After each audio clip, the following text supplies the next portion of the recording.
Saudações irmãs e irmãos, com a graça e a paz do nosso Senhor Jesus. O próximo tema que abordaremos é sobre o projeto da formação continuada de pastores e pastoras, e tem mais a ver com o ministério clérigo. De fato, não é porque pastores e pastoras terminaram um curso ou faculdade de teologia, que pode ter durado de 6 meses a 5 anos, que não precisarão mais se atualizar. Tudo na vida muda, e com pesquisas efetuadas em várias disciplinas humanas, segredos vão sendo desvendados, e com isso temos acesso a mais informações que nos ajudam a esclarecer eventos relacionados à humanidade. Esse é o caso também em relação às Escrituras Sagradas, porque ninguém pode dizer que conhece a Bíblia, porque ela é fonte de conhecimentos que não se esgotam. Infelizmente, muitas pessoas assumem títulos eclesiásticos e não possuem o devido preparo e conhecimento sobre a formação da Bíblia, seus eventos e contextos, e aí acontecem problemas de interpretações que fogem à realidade da época. Acabam se utilizando de textos para pretextos, e devido ao carisma que têm, sendo pessoas carismáticas e cativarem muitas pessoas, entendemos a frase: o circo está armado.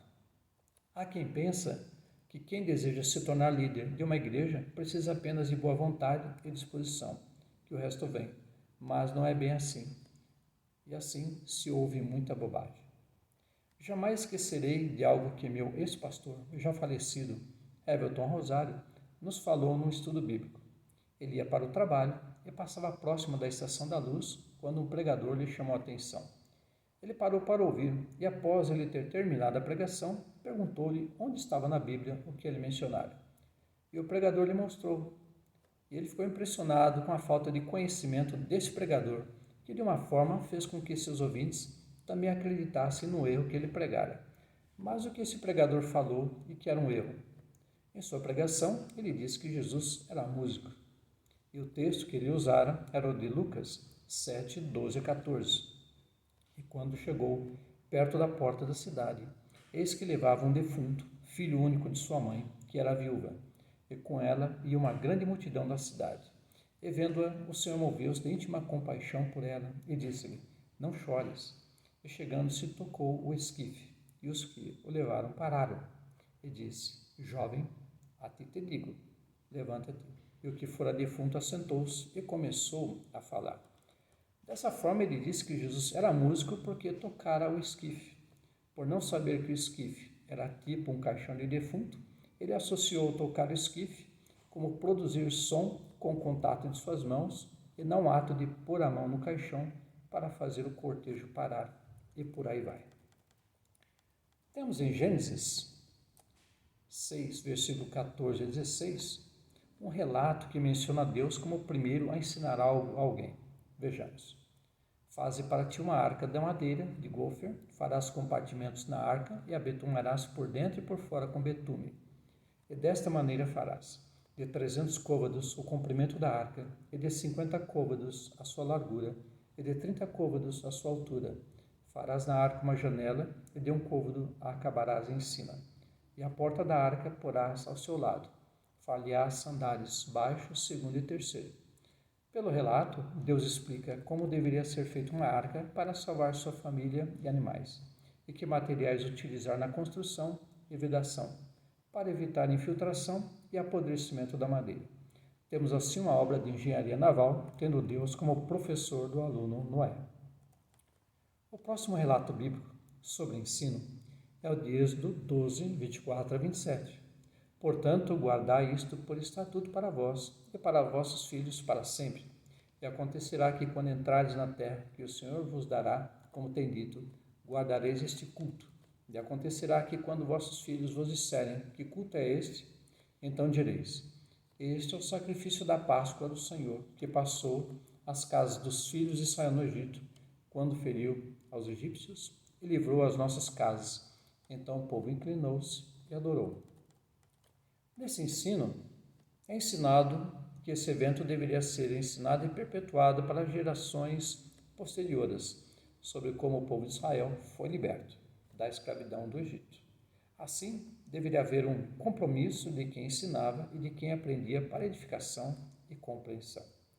Ensinos que são deixados de lado e ignorados se perdem no decorrer da história da humanidade. O próximo versículo, que é um ensino, tem a ver com uma grande responsabilidade sobre o que é essencial para que se torne realidade durante toda a vida. É Provérbios 22, 6. Educa a criança no caminho que deve andar, e até quando envelhecer, não se desviará dele. O que isso significa? Há ensinos que aprendemos e que dura a vida toda. Aprendemos a andar de bicicleta, de moto, de automóvel, a falar o idioma português, a escrever, a tomar banho, a usar o computador, o celular, a televisão e assim por diante. E são coisas que não esquecemos, pois o que aprendemos desde a infância se perpetua até na velhice. Claro que se fazemos algo bom, podemos fazer ainda melhor. Meu professor de pintura sempre diz: se você fez algo bom, pode fazê-lo ainda melhor. E isso é verdade. Se quem estudou teologia, se formou e aprendeu muita coisa, por que não se manter atualizado com novos cursos e pesquisas? Parar no tempo torna a pessoa presa ao passado e não avança para o futuro. Alguns séculos atrás, se acreditava que a Terra era plana e hoje sabemos que ela não é. Ela é circular, tipo um globo. E também se acreditava que a Terra era o centro de tudo e do universo. E hoje sabemos que a Terra orbita o Sol e ele não fica no centro do universo e nem mesmo no centro da nossa galáxia, Via Láctea. É graças a Deus, porque lá no centro há um buraco negro enorme e muitas radiações mortais. E pelo texto, como clérigos, somos crianças que devem se aprimorar constantemente no ensino e na nossa formação de capacitação, ou seja, de atualização. Vejamos agora o maior professor de todos os tempos no ensino e capacitação para todos os ouvintes. É Jesus, e a capacitação foi feita de um monte, e é conhecido como Sermão do Monte. É o texto de Mateus, capítulo 5 ao 7. E por que podemos entender que foi uma capacitação ao ar livre? Porque todos os ouvintes eram judeus que conheciam por ouvir, e por serem ensinados nos lares, nas sinagogas e no templo em Jerusalém, desde criança. Assim, Jesus fez uma atualização dos ensinos que já tinham sido abordados, porque no decorrer dos tempos, ensinos foram distorcidos, deturpados e ignorados. E no mesmo se dá numa capacitação teológica, em que se aprende algo novo, se atualiza para ser praticado ativamente, e não ficar arquivado com teorias passivas e inativas. É interessante observar um ensino para uma multidão, no qual Jesus aprofundou mais para seus discípulos, como relata Mateus 13, 3 a 23. E falou-lhes de muitas coisas por parábolas, dizendo: eis que o semeador saiu a semear. E quando semeava, uma parte da semente caiu ao pé do caminho, e vieram as aves e comeram-na. E outra parte caiu em pedregais, onde não havia terra bastante, e logo nasceu, porque não tinha terra funda. Mas vindo o sol queimou-se e secou-se, porque não tinha raiz. E outra caiu entre espinhos, e os espinhos cresceram e sufocaram-na. E outra caiu em boa terra, e deu fruto, um a 100, outro a 60 e outro a 30. Quem tem ouvidos para ouvir, ouça. E acercando-se dele os discípulos, disseram-lhe: porque eles falam por parábolas. Ele respondendo disse-lhes: porque a vós é dado conhecer os mistérios do reino dos céus, mas a eles não lhes é dado.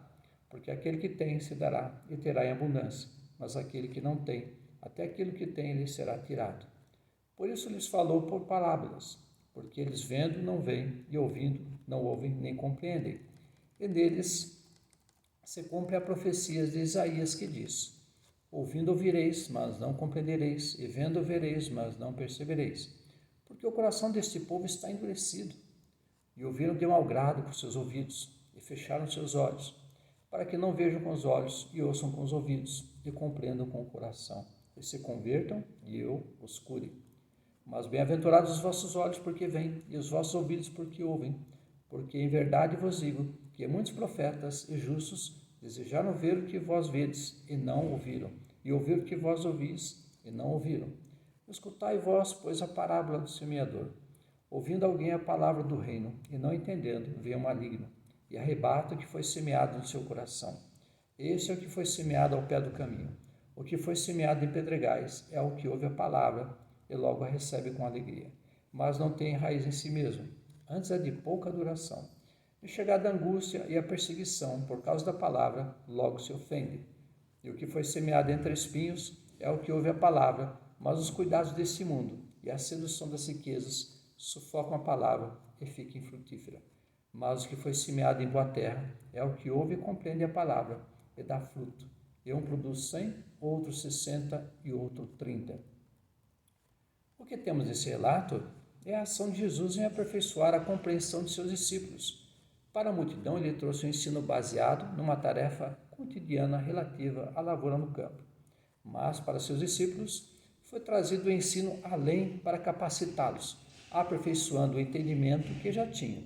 Jesus trouxera novidade para seus discípulos. E essa é a intenção da formação continuada, para que nos atualizemos e aprendamos algo mais para colocar em prática em prol da missão para ganhar almas. No outro momento, Jesus afirmou aos seus discípulos algo que eles não conheciam, sendo um ensino novo e que deveriam incorporar em sua vida. É Mateus 18, 2 e 3. E Jesus, chamando o menino, o pôs no meio deles e disse: Em verdade vos digo que se não vos converterdes e não vos fizerdes como meninos, de modo algum entrareis no reino dos céus. O fato é que Jesus quis ensinar-lhes que, com o coração adulto e cheio de corrupção, não se herdará o reino de Deus, mas quem se tornar como uma criança, com o coração infantil e cheio de inocência. É o caso de duas crianças que no decorrer do dia brincam e brigam, discutem, brigam e brincam e terminam em paz, se encontrando no dia seguinte para brincar. Já dois adultos, quando discutem e brigam, pode sair morte ou nunca mais se falarem. Jesus trouxera ensino novo e atualizado. Vamos agora para os livros de 1º e 2º Timóteo e Tito, escritos por Paulo e conhecidos como epístolas pastorais, por conterem ensinos para pastores e líderes da igreja na época, e por que não dizer, para os líderes no decorrer dos séculos, até nos alcançar. Paulo mesmo inicia 1 Timóteo assim: Paulo, apóstolo de Jesus Cristo, segundo o mandato de Deus, nosso Salvador, e do Senhor Jesus Cristo, esperança nossa. A Timóteo, meu verdadeiro filho na fé. Graça, misericórdia e paz da parte de Deus, nosso Pai, e da de Jesus Cristo, nosso Senhor. Timóteo era considerado o filho espiritual de Paulo e se tornara um líder na igreja. E por isso, Paulo lhe traz uma formação pastoral contínua, para que ele pudesse, aperfeiçoado, alcançar mais almas para Jesus. Segundo Timóteo, começa praticamente com a mesma introdução. Chegamos a Tito, que também era considerado um filho da fé por Paulo. Vejamos Tito 1, de 1 a 5. Paulo, servo de Deus e apóstolo de Jesus Cristo, segundo a fé dos eleitos de Deus, e o conhecimento da verdade, que é segundo a piedade, em esperança da vida eterna, a qual Deus, que não pode mentir, prometeu antes dos tempos dos séculos, mas o seu tempo manifestou a sua palavra pela pregação que me foi confiada, segundo o mandamento de Deus, nosso Salvador. A Tito, meu verdadeiro filho, segundo a fé comum, graça, misericórdia e paz da parte de Deus Pai e da do Senhor Jesus Cristo, nosso Salvador. Por esta causa te deixei em Creta, para que pusesses em boa ordem as coisas que ainda restam, e de cidade em cidade estabelecesses presbíteros, como já te mandei. Vemos pelo relato que Paulo o colocara também como líder, ao preparar outros líderes para a ação missionária. Era uma formação pastoral continuada, tanto para Tito como para com Timóteo. Observamos, em 2 Timóteo 4,13, a preocupação de Paulo para com o aprendizado, porque ajuda no aperfeiçoamento do ministério. Vejamos.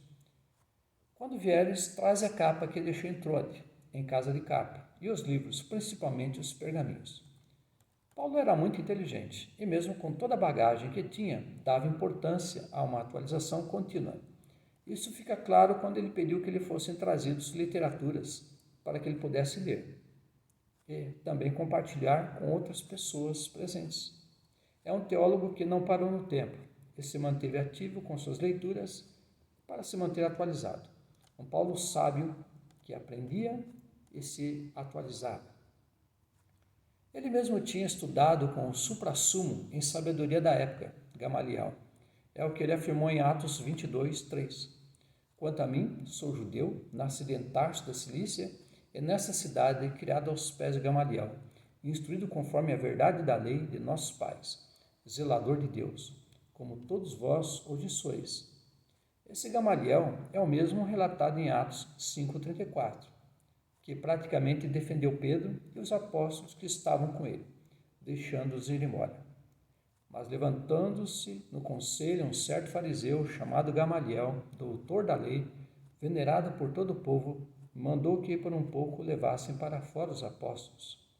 Assim, Paulo, sendo muito inteligente e poliglota, e tendo tido Gamaliel como mestre em teologia judaica na época, ao aceitar Jesus, passou por uma formação pastoral continuada e deixou como herança para a igreja vários livros que fazem parte do Novo Testamento. A atualização contínua é o segredo para aperfeiçoar o ministério clérigo, para ganhar almas para o Senhor da igreja, e fazendo isto, poderá ajudar a igreja local no processo de revitalização para semear e plantar. Assim, irmãos e irmãs, oremos pelos pastores e pastoras e também façamos a nossa parte para que o tema ser metodista seja bom demais de fato. Amém. Um abraço fraternal em Cristo Jesus, minhas irmãs e meus irmãos. Espero que este vídeo também seja edificante para todos nós, para que possamos aprender, compartilhar e colocar em prática. Aleluia. Amém.